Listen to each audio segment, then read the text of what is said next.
Hey Holly, thank you so much. And yeah, I'll put on that slide where my bio is, but it's really not about my bio. It's about I'll skip again, I guess. It's really just the main point here is I've managed a lot of people, and the insights I want to chat about today come directly from hiring probably over 200 people in the past, I don't know, decade, managing those and then some, and just really approaching performance management from the perspective of an operating manager, not purely from just HR foundation, but also from the kind of manager that you see at your companies on a daily basis managing other people. And we'll talk about why performance management from that perspective is so important for managers to get the level of performance that we need from the employees to give the employee experience to our team members that will get them to achieve that high level of performance and stellar results for the organization. So, and on the agenda today, we'll talk about what is performance management exactly.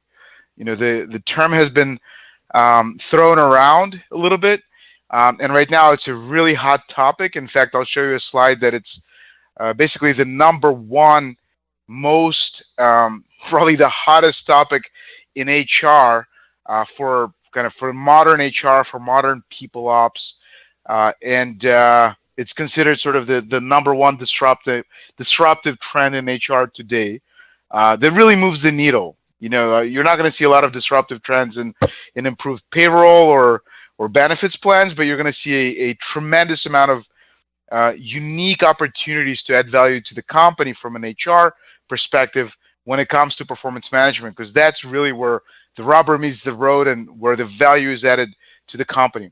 We'll talk about traditional, outdated performance management that's really getting phased out today by a lot of top-tier HR departments, and moving to continuous performance management, the modern version of what really works and the right way to do it. So let's get going and start with what is performance management, and I'll give you a couple of definitions. This definition is from Deloitte and Burson by Deloitte. I'm sure a lot of you know Josh Burson.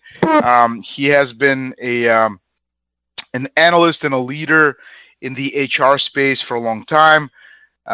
He's now part of Deloitte, and when asked what is performance management, this is directly out of his slide deck, and he said it's employee performance management is a set of management practices that as a first bullet point, as the first tip of the spear in the definition, is establish measurable goals and objectives for employees, right? And then of course you use the process of attaining these objectives and improving performance and coaching and improving things for the company through employees, right? Of course, everything that your company does is based on the performance of your employees, right? The company in itself is not a living, breathing organism without its people.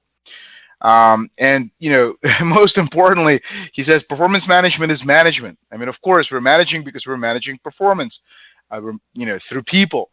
And that's where this sort of concept of me speaking as an operating manager, as a people manager, and giving you a vantage point, not only from HR perspective, but from managing perspective, right? From how managers at the ground level, frontline managers or middle managers or executive managers, general managers of any kind, how they manage employees and their performance. It's really important to us, those day-to-day managers, to ensure that performance management is done effectively. The next definition is just from Wikipedia. You look at Wikipedia and performance management, and the first sentence in the definition is includes activities which ensure that goals are consistently being met in an effective and efficient manner. So it's the primary tip of the spear, yet again, at Deloitte, in Wikipedia definition, it's about meeting goals. It's not the incorrectly perceived definition that I've seen some people use, which has absolutely nothing to do with goals. It's all about sitting down at the end of the year, giving some comments to a person over a whole year's span of performance, and immediately relating it to compensation and moving on because you've just checked off the compliance checkbox, and you move on to the next one, and it's just like this process of doing some sort of like this commentary at the end of the year, letting people know whether they received their bonus or a raise, and moving on to the next person. And that is not performance management at all. It's a it's a very incorrect, outdated, and actually pretty harmful method, and has absolutely nothing to do with performance management, as you can see in the correct definition of what performance management truly is. The next one is from Gartner. Gartner, just like Deloitte, global expert that goes extremely deep analytically into what performance management is all about and how to do it effectively. And they define it as the combination of methodologies and metrics that enables users to define, monitor, and optimize outcomes necessary to achieve organizational goals and objectives. Sorry for my box over here somehow getting messed up on the slide. But again, ultimately, performance management, the correct definition and application of performance management with support from top, most effective HR leaders is all about getting people to perform to achieve the company's goals and objectives by giving people, first and foremost, at the tip of the spear, those goals and objectives. Because if you don't do that, if it's just about sitting down at the end of the year and doing this review or appraisal and letting people know what their compensation is going to be, that's not at all performance management. It doesn't directly link people's objectives to the company's objectives. Therefore, it doesn't help the company, the organization, achieve goals and objectives. It's useless and outmoded, and pretty much in all effective HR departments, dead. And we'll talk a lot about that right now. So let's start with history of traditional performance management. It actually goes way back, 100 plus years ago, to late 19th century, late 1800s, late 19th century with the Federal Civil Service Commission. In the early 20th century, is rooted in World War I and World War II armies, which basically created a system where you just dismiss poor performers. And for the next many, many, many decades, it's been consistently used, rooted in the system starting in late 19th century and in both of the world wars. And that there's something wrong with that. And in the 2000s, McKinsey Consulting was hired to do this deep study on whether performance management is being done correctly. And these large organizations paid them a lot of money. And it turns out, after studying a lot of organizations and looking at the data very carefully and combing through it extremely carefully, they realized that that system is totally wrong. It's actually harmful to organizations because it was really just doing the opposite of what companies need. Organizations need to develop their people.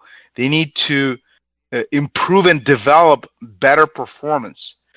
But the system of doing this once-a-year snapshot, focusing on just dismissing poor performers, didn't really help develop anyone.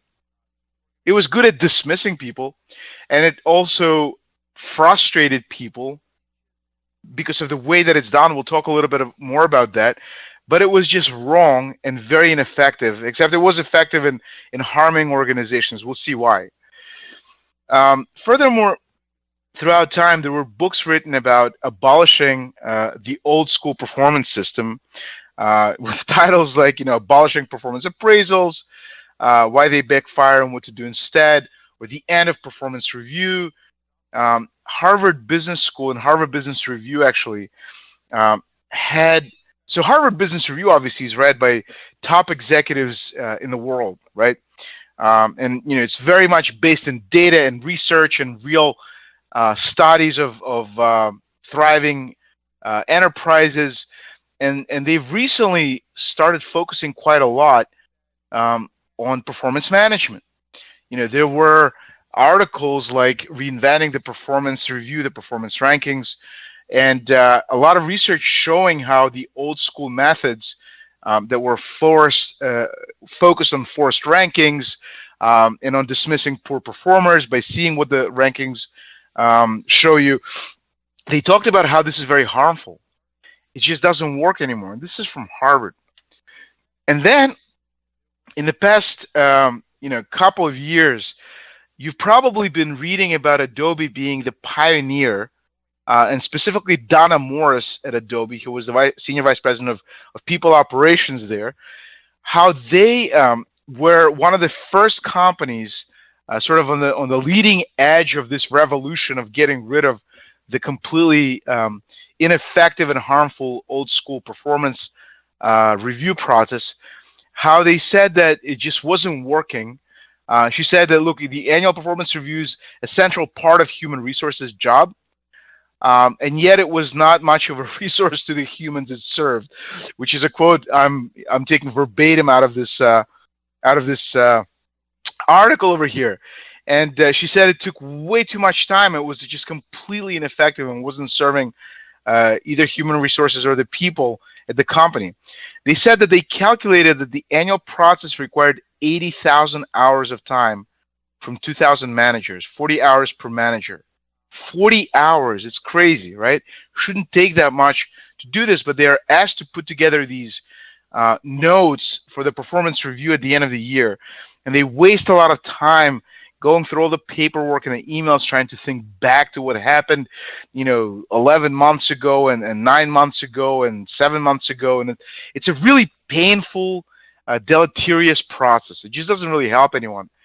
And Adobe wasn't the only one. Deloitte actually, not as a consulting and analytical part of Deloitte, but actually Deloitte, the organization itself, they realized internally that they tallied all these numbers of hours they were spending on performance management internally, and they said it consumed close to 2 million hours a year.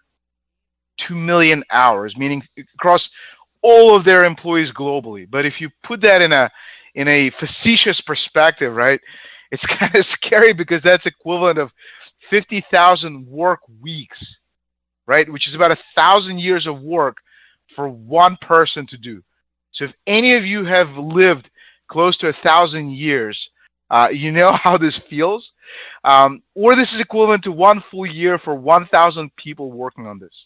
So 1,000 people spend an entire year of their life doing performance review collection and information, so that review can be done that 1 year. I mean, it's just insane, right? I mean, huge wasted time. So CEB, which was actually acquired by Gartner, it's now part of Gartner Research, in combination with SHRM, and a lot of you are members of SHRM, Society for Human Resource Management. They did research and said 95% of managers are just really dissatisfied with the way their companies do performance management, which is, again, this like once a year, let's sit down, tell you how well you did over the past 12 months, and we haven't talked in 12 months.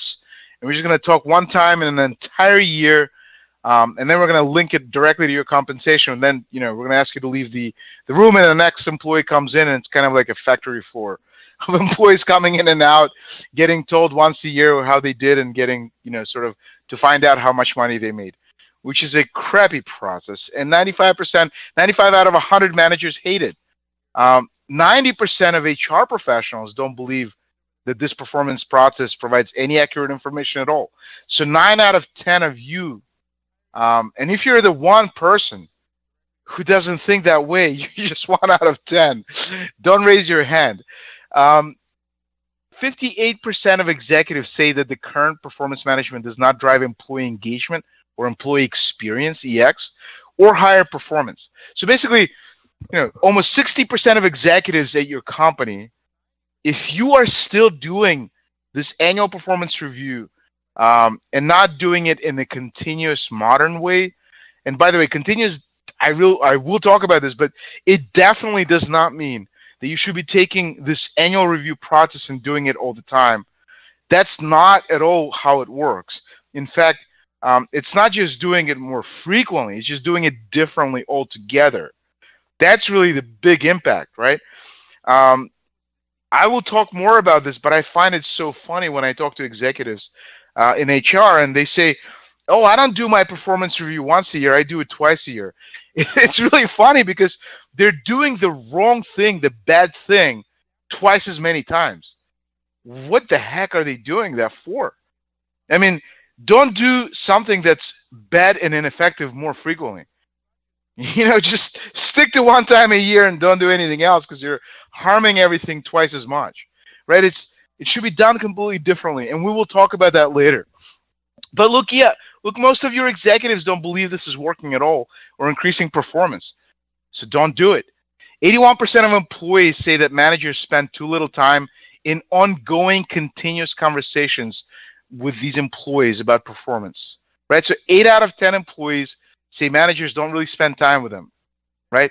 It goes back to just that once a year they'll spend time on performance, and that's it. 62% of employers say that managers spend insufficient time helping employees set objectives, goals. We talk that goals are the tip of the spear of any correct performance management process. If you're not setting goals, you're not doing performance management, period. It's that simple. It's that black and white. And 62% of employers say that managers don't even do it. 63% of employers say their managers spend 4 hours or less per year per employee on performance management. In an entire year, 2,000 plus hours, only 4 hours are spent on performance management. What the heck are managers doing otherwise? So this quote is from Laszlo Bock. He's well known in the world of HR. He wrote that book, Work Rules, which is a great book about how Google does their HR. He even has a section in one of the chapters in that book about how they decided not to call the role HR, but instead people operations, because they're so data driven, so focused on measuring impact and value at Google. They do so much research on HR that it was really an operational role focused on people, and they rebranded HR as people operations. In fact, people operations is now the modern preferred title for executives and managers in HR. And it's focused much more on this modernized value add impact approach in HR, and makes it clear that HR is all about people and about people operations and improving the people value process inside the organization. It's not to be perceived as an old school HR. And Laszlo Bock said performance management, as practiced by most organizations, has become a rule-based bureaucratic process existing as an end in itself rather than actually shaping performance. Employees hate it, managers hate it, even HR departments hate it. So it's really funny because then there's a quote from Washington Post. Then why must we continue to have these awkward, once a year conversations in which both sides try to recall what employees accomplished nearly 12 months ago? It's just stupid, right? And it's really high time to really truncate it, get rid of it, expunge it from your company, and do it the right way and add real value to the organization through implementing the correct modern performance management process. It's actually really easy. So not doing it is just totally counterintuitive. Think about it this way. The cost of your workforce is on average about 70%. That's Sherman, the Brookings Institute, right? So 70% of every dollar you spend every year is on your people. So why not manage their performance effectively? Why do things that actually everybody has shown statistics they hate it, it doesn't work, it's ineffective, nobody even believes in it. So any HR leader who's doing it is actually at a disadvantage, right? The executive team, remember I told you I'll bring that executive and operating manager perspective. We all look at the old school ways of doing things like that as harming the company. It's just bad for our company, right? If I run a company and somebody's doing an old school, outdated process that's hurting us, I'm scratching my head and asking the leader in HR, why the heck are we doing this? What in the world are we doing here? So that's kind of the perspective. And why are effective HR teams moving quickly away from the legacy and outdated approach? Look, the format, the approach itself of this legacy outdated performance management is just bad. You know, this once a year, let's sit down once a year and let's do nothing but just remember stuff that happened forever ago, right? And not doing it in a way where the employee and the manager check in regularly, but instead doing it, you know, once in a long time, and then immediately tying it to compensation, and then moving on. We're not focusing on improving any performance. We're not focusing on developing our talent. We're not focusing on all the things that research has already proven again and again and again actually works to help develop talent, to add value to the company, to the people, to all the executives and managers across the entire organization. But instead, we're doing things that harm everyone. What for? It doesn't work. It's bad. It's also not focused on this agile and forward-focused goal setting. And goal setting is the most important first thing you do, right? If that's not getting done in your organization, or if you're not using technology or tools that simplify the process to the hilt, if you're not doing it, you're just not doing performance management, period. Also, the old school process doesn't have regularly weekly or bi-monthly check-ins as part of it. It's not focused on improving performance or developing your people or talent, like we talked about. You know, once a year just doesn't work, harms your company. Neither does twice a year. It's just twice as bad if you're repeating the old, outdated process and format and not actually changing it. If you're doing something good more frequently, that's great. But if you're taking something that's bad and harmful and doing it more frequently, that's twice as bad. Ultimately, it just doesn't deliver a good employee experience. You saw the statistics. You saw a couple minutes ago how employees think about it. Your EX, employee experience, is down the drain. So the modern approach, what is it and how is it used by HR teams, by effective, I should say, HR teams and companies? First, you got to ask, what are we all hoping to do with performance management? Is it evaluate people or improve people's experience at your company, employee experience, EX, and performance, and ultimately results? Well, of course it's B. Of course it's B. Because the success of HR, of everything HR is really trying to do, right? HR is not there purely to do some administrative things like process the payroll and do the benefits and do some recruiting. HR is human resources, is people focused, people first, people operations. It's improving, and we'll talk about it through an article in Harvard Business Review later on, actually, about Harvard Business Review's stance on what HR now must mean in order to add real value to the CEO and to the company. But the success of HR is ultimately this impact on people's performance through various means, right? And the performance of your company itself is directly linked to the performance of your people. It's all linked to the performance of your people. If you look at the recent report from Deloitte, it's the Deloitte Human Capital Trends survey data from 2018. It's the past few months. It just recently came out. They give you this framework of how continuous modern performance management is done. It starts, again, first and foremost with goal setting. And they propose the OKR methodology that's extremely hot and super popular and just blowing up right now. Objectives and key results. But it's just a flavor of setting goals. It's simply set goals. That's what OKRs, objectives and key results, really means. It's a simple system. Google made it globally popular. There's 500,000 HR leaders and executives that have watched this 1 hour and a half long video on YouTube. You can actually go to our website, atiim.com, go to footnotes. We have you can find it, the Google OKR video, and we've transcribed it so you can read it if you don't want to sit there for an hour and a half listening to it. But it's a super simplified system.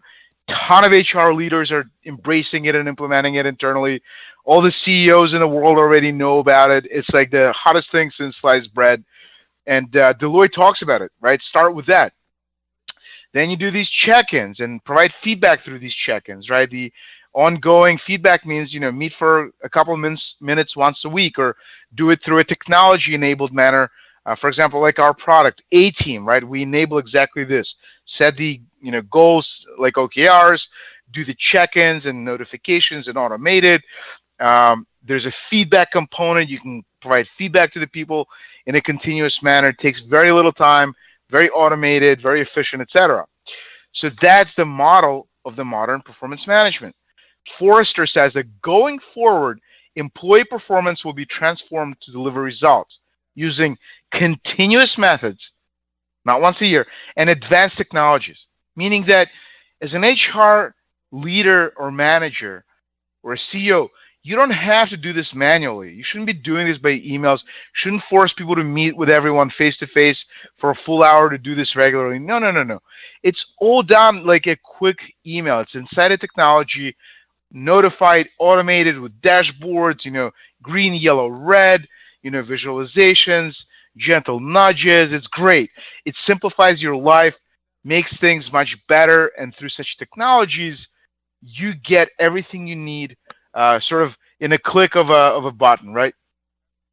But what is continuous? Let's really be clear. Continuous progress check-ins. So it's not just a once-a-year single event against goals that are they're a set of continuous check-ins against goals and are focused on developing your talent and improving performance.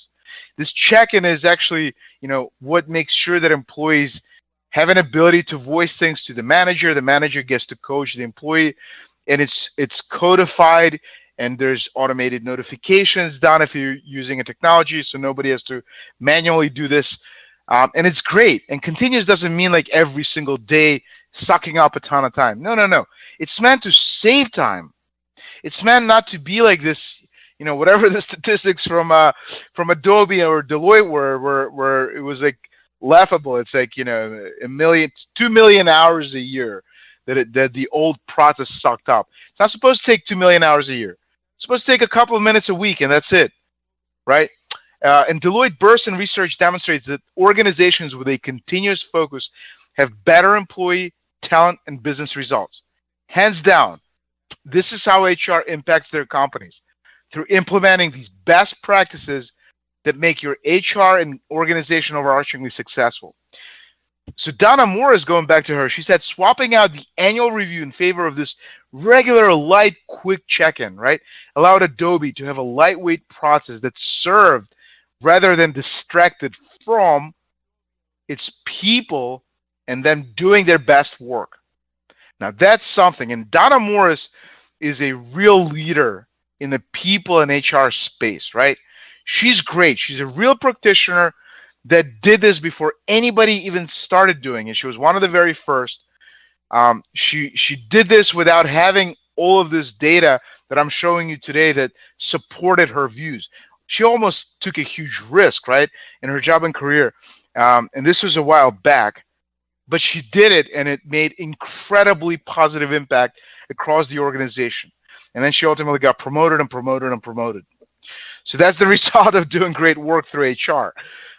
GE, one of the companies that has applied the old school, 19th century method for a while, has recently come out and said, look, we're moving toward continuous touch points between managers and employees. No more of this once a year BS that is ineffective, super time consuming, and is just harmful to our employees and companies.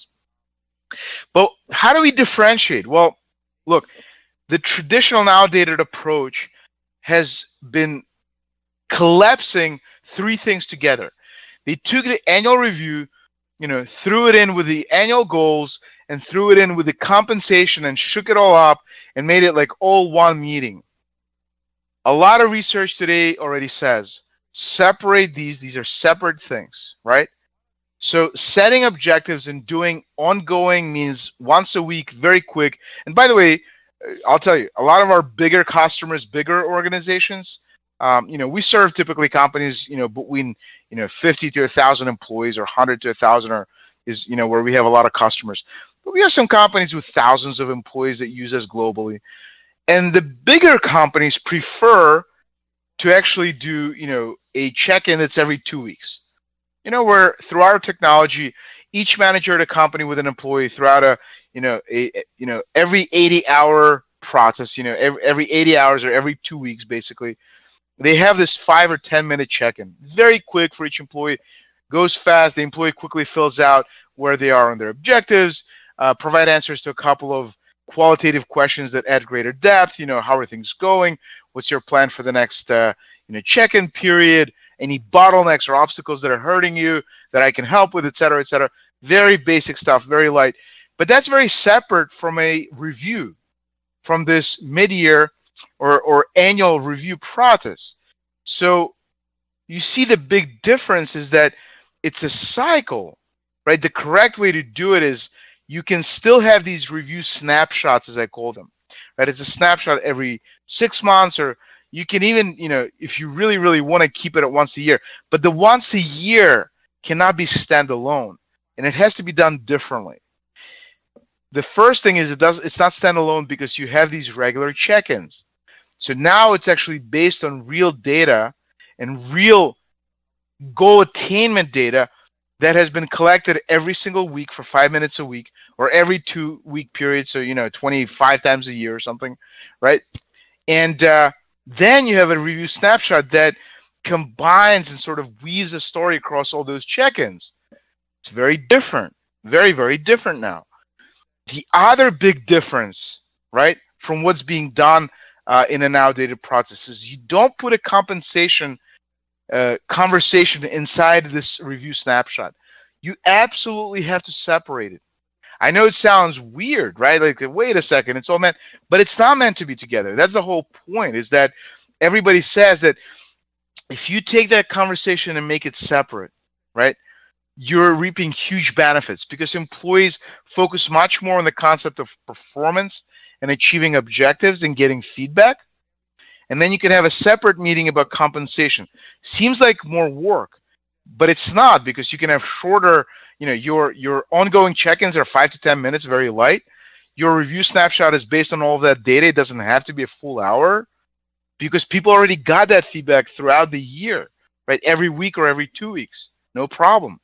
And then the compensation conversation can be very short as well.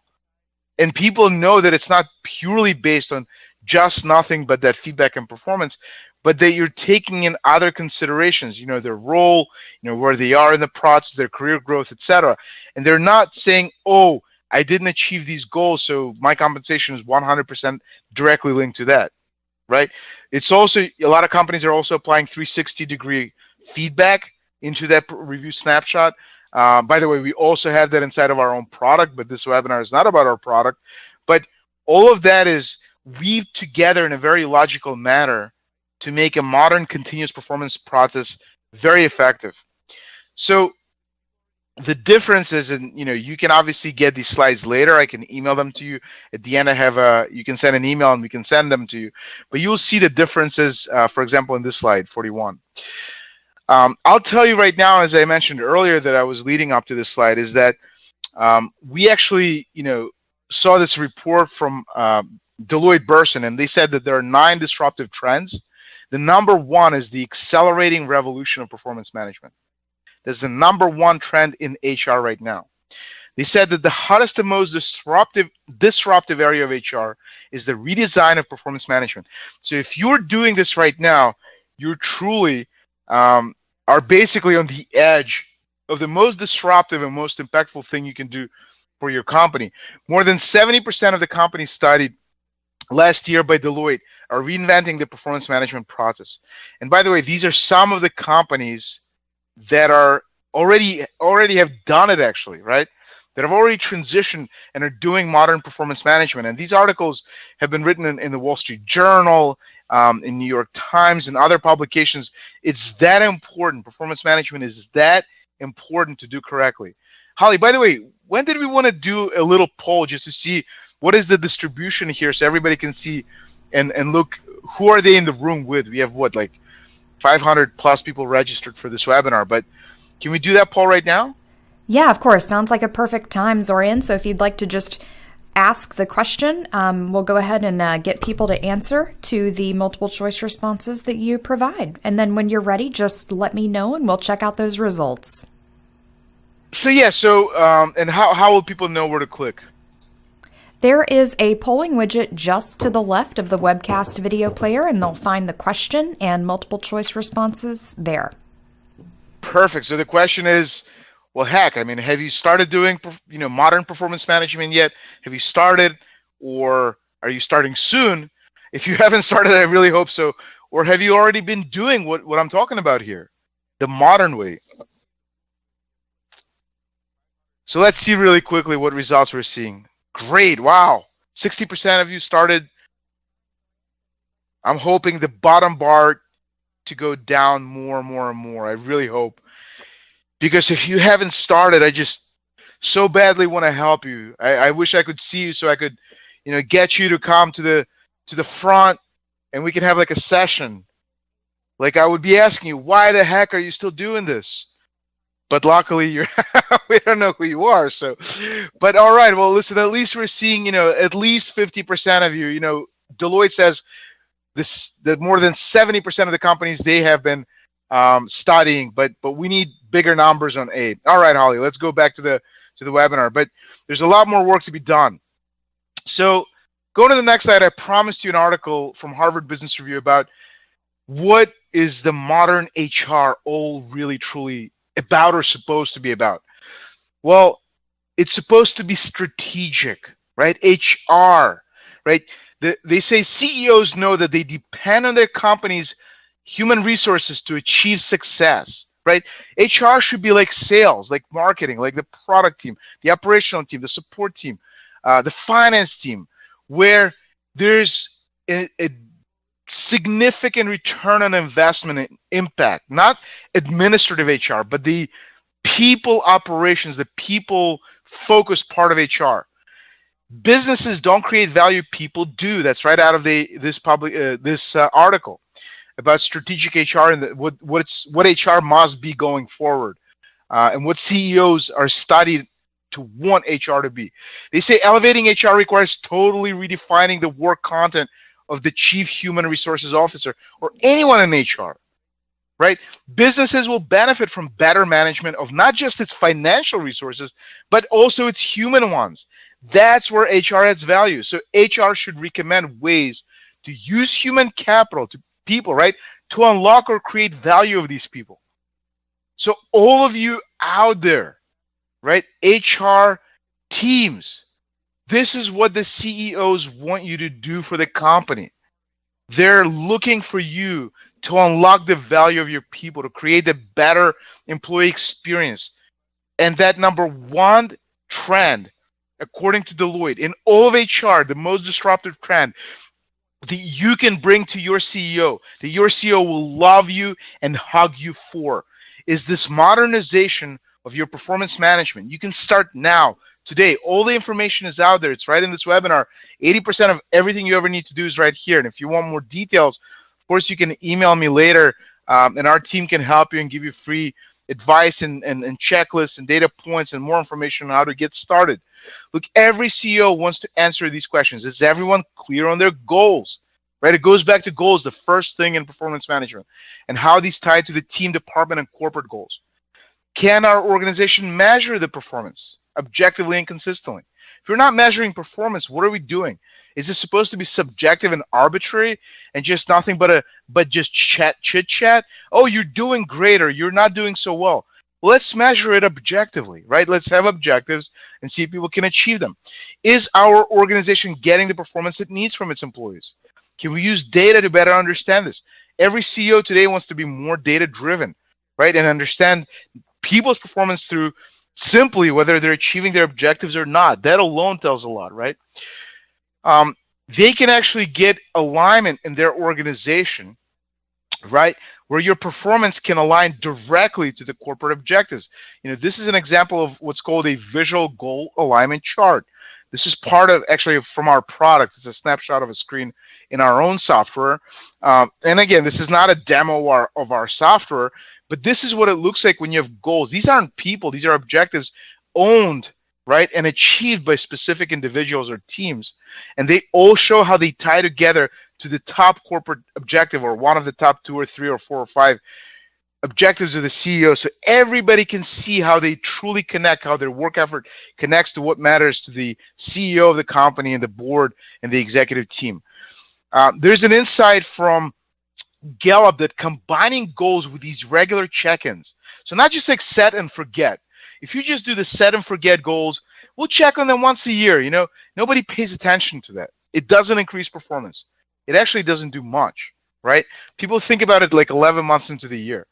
But if you do regular check-ins, these 5 to 10 minute quick light check-ins once a week, right, that the managers do, and provide feedback on people's progress, it actually does increase performance. Real data, hard, cold data. Survey results in this particular article from HRDive.com is 94% of employees want their managers and want HR to help enable their managers through some technology of sorts to actually do these regular check-ins. They're asking, 9 out of 10 employees are saying, or 94 out of 100 are saying, look, we want these check-ins, please. Check in with us so you understand where we're at, so we can tell you where we are bottlenecked, so we can show you where we are versus our objectives, so you as my manager can coach me and help me, right? They want that. How do these check-ins work? Well, very easily.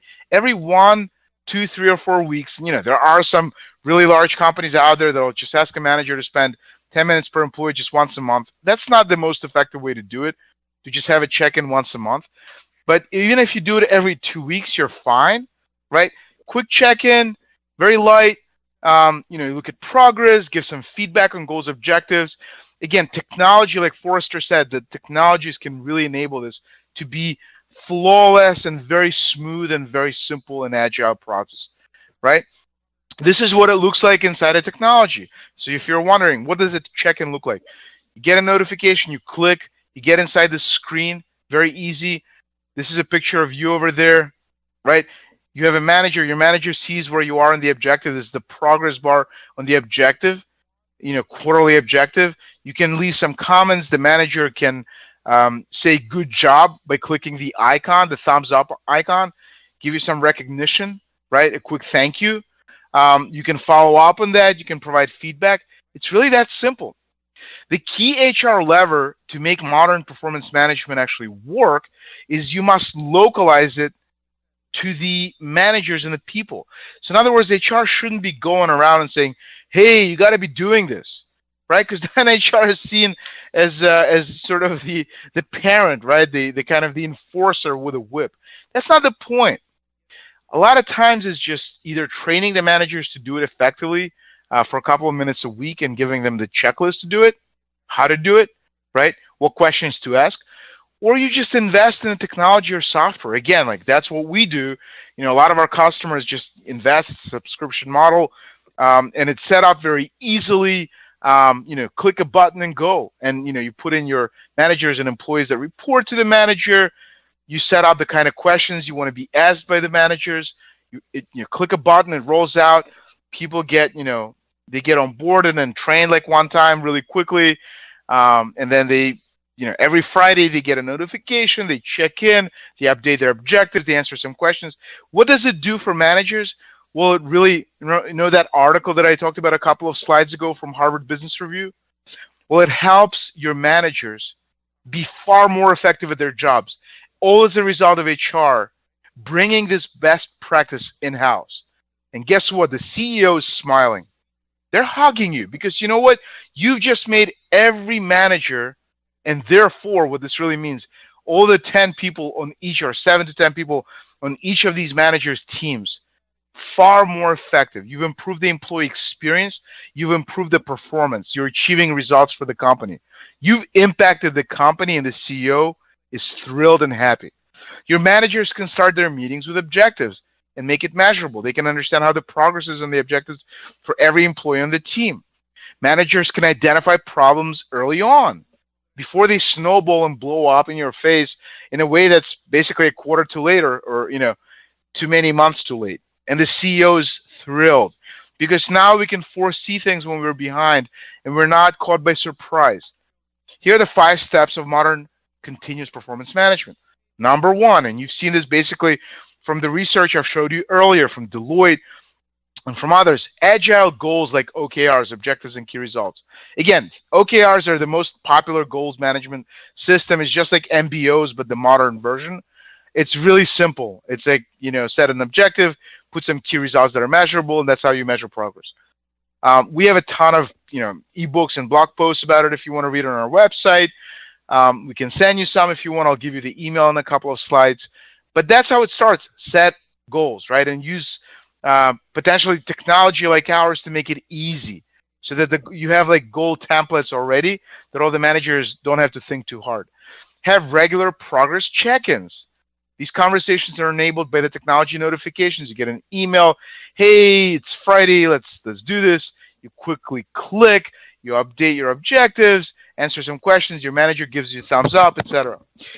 Feedback and coaching, recognition, and then the review snapshots replace the once-a-year performance review, and they don't tie directly to compensation. You have the compensation conversation separately. There's real research saying don't do it all in that one conversation. And you can have these review snapshots twice a year. You can, even if you really want to have it once a year, but it's no longer the same once-a-year performance review. It's a completely different thing because it's actually a tail end of this continuous 5-step process. It's not like the only thing you do at the end of the year and talk about compensation. It's a completely different format because it's just a snapshot of all these continuous touch points. It's different. And maybe this is a nuanced difference and it seems like it's not significantly and entirely and completely different, right? But, right, it makes a huge difference and a huge impact if you make that adjustment and make it a snapshot of all the things that have happened continuously and with objectives at the tip of the spear versus just a sit down at the end of the year, right, with some forced ranking and some compensation. So best practices of successful implementation really quickly, and we can tell you more if you wish. We consult a lot of companies at no cost. We just give you ideas, and you can sign up for that. But we can tell you, number one, localize it to the managers. HR needs to enable it, sponsor it, endorse it, support it, answer questions on it, look out for it. But it shouldn't be like a button HR simply presses all the time. It should be managers driving it. But you can set it up and automate it so that it comes out from the managers inside the technology and the product, and the employees respond and the managers receive these responses, right? It doesn't go to HR, but HR can see it because you can actually administer it and see everything that's happening, right? But then the managers own it, and it's a whole different experience for managers and employees. You got to set goals first and foremost, right? And like the agile goals like OKRs. Managers and employees must do check-ins regularly. Again, the technology can automate it. And you focus on improving performance, not just evaluating it. So you're not using some kind of forced ranking system. You're looking at the objective achievement and providing coaching and feedback. So next is the 4 mistakes to avoid. Number one, if you're doing continuous performance management, once a year, that's not continuous. Or irregularly, that's not continuous. Don't do continuous, not continuously. Number 2 is making managers and employees use a traditional HR system, which is actually not designed for the employee experience and manager experience. It's not designed for the modern continuous flow. It doesn't have a strong agile objectives system with goals that are templated and proposed to you. It's just like rough around the edges. It's too complicated for employees and managers. It just wasn't built from the ground up for that purpose. So why use it? Another problem is dropping the annual review completely. Note that even though it doesn't work like the way it's done today, the format doesn't work, a review at the end of the year, I don't want to call it annual review because it's actually, that's what the old system is. I want to call it a review snapshot. And if you do it at the tail end of a continuous process, it's still a core part of the continuous process. The annual review, by definition, meant something that you just do all standalone by itself, right? So don't just like drop it out and just like don't do a review at all. No, do a review snapshot, but just do it as part of the whole system, right? And not with compensation involved in that same meeting. And doing a quick facelift to a legacy annual review process will make things better. No, that's a mistake. That's a total mistake. It will not. Don't do a quick facelift to annual review process. Change the process altogether. Do it in continuous flow with the review snapshots. The three big myths are, number one, performance management doesn't matter, right? I'll show you in the next slide that that's not true. It does matter. It matters for your managers. It matters for the company, for your CEO. The big myth number two is performance management is HR's problem. Let HR deal with it. Nope. CEOs actually deeply care about it. You wouldn't believe how many CEOs come to us before their HR does and says, I want to learn about it before I face my HR leader and talk to them why we're doing this incorrectly. Because I want better performance. I want us to implement the modern performance system. I care. So it's not HR's problem. It's the problem that's a headache of any modern CEO as well. They care. And ultimately, all the employees and managers who the statistics showed earlier in this presentation absolutely hate the outdated process. And also, managers don't care about performance management. That's a big myth. I already said they very, very much do. Starting with your CEO, who's the chief manager of the company. So is performance management really that important? So one of the experts in the space, Richard Grotte, so he wrote this book, he wrote a couple of books, and he said the most powerful tool an organization has to ensure the achievement of strategic goals and achievement of its mission and to reinforce the importance of everyone's living up to the company's vision and values. That's performance management. As long as you implement the modern, correct version and not the one that all the statistics say is ineffective, is just once a year. It makes people think much more about the compensation than their performance. It's not meant to improve performance. It's just meant to just evaluate it and timestamp it, and that's it. It's meant for compliance. It's not meant to improve and grow your talent. That's what this old school outdated is. But the performance management that works, that's the important one, is this modern one. And it works. And it's going to make your HR far more impactful to the value of the company.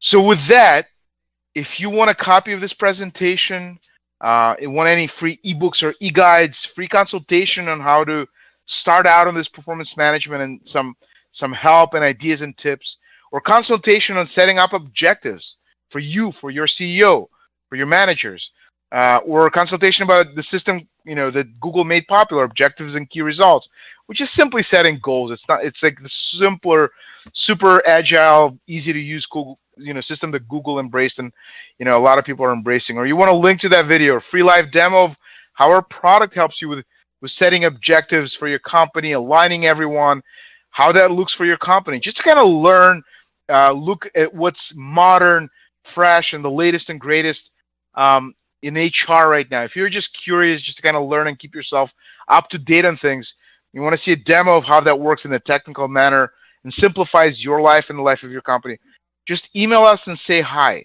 Literally, put in the subject line hi, or say hi in the email. Send it to cdemo@Atiim. We'll show you a demo, send you this presentation, whatever we can do to help. Just no cost. We're not charging for this.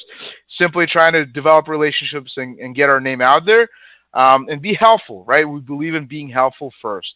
So thank you all so much. Holly, is there anything else you want to talk about before this ends, or we'll give 5 minutes back to everyone's day then?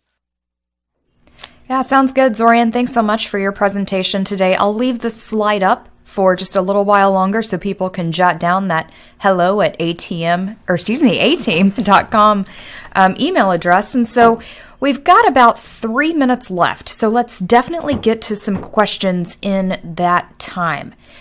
So Zorian, we have a question from Abigail, and she wants to know, what is the difference, content and question-wise, between the regular check-ins and the quarterly meetings?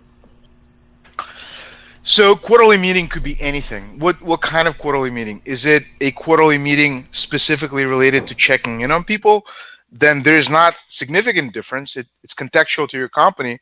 If you're doing a quarterly meeting to check on people's progress towards objectives, etc.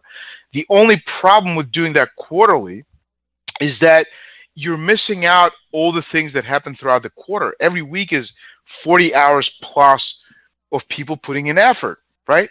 Do you really want to miss 40 hours of effort from hundreds of employees, right? Multiply that 40 by hundreds or whatever, or even tens, right? Or even 3 employees, whatever it is. If you're not doing this quick 5-minute check-in, how's your progress? How has this week gone, or how have the past few weeks been? How are you doing versus your 3 objectives? Are you facing any problems you want to talk about? If you're waiting an entire quarter to do that, that's the difference. An entire quarter is 40 hours times 12, right? That's what, 480 hours have passed? Almost 500 hours have passed, and you haven't checked in with people. That's the big difference. And I highly suggest for all the managers to do very quick check-ins every week. It takes very little time, but the kind of information you get really moves your company forward, right? You never know what's going on, and you don't want to miss an entire 500 hours with every employee before you find out something is wrong. Does that help? Yeah, I'm sure it does. Great information there. So we've got just about a minute left. So Zorian, let's squeeze in one more question. This one comes from Charles. What purpose does the yearly review snapshot meet if a continuous process is in place, and how should it be structured? That's a great question. I should have covered that. So the continuous check-ins are informal. They're meant to be a way for managers to manage more effectively, check in on progress towards objectives. Again, objectives are everything, right? Can't have process without them. And basically seeing, are there any bottlenecks or how things are going. But the annual process, or a lot of companies do twice a year snapshot. It's a more formal. While the check-ins are informal, the annual process is more formal, and it documents these continuous touch points in a more formal manner, and that's what you use for HR, right? The check-ins are meant to make your company more agile, right, and meant to give real-time data points for what ultimately will be a more formal snapshot where HR can participate, and you can obviously file that information for HR more formal purposes. But again, the annual review all by itself, just once a year, without the continuous check-ins or goals, and when also combined with compensation, that's the bad, cancerous thing, right? All the statistics show that it's really bad and harmful to your organization. Everyone hates it.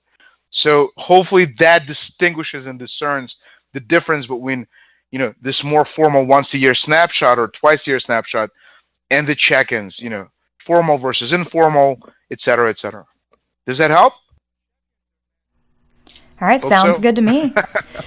So, folks, if we did not get time for your questions today, those will be passed on to Zorian, and he will be able to get back with you.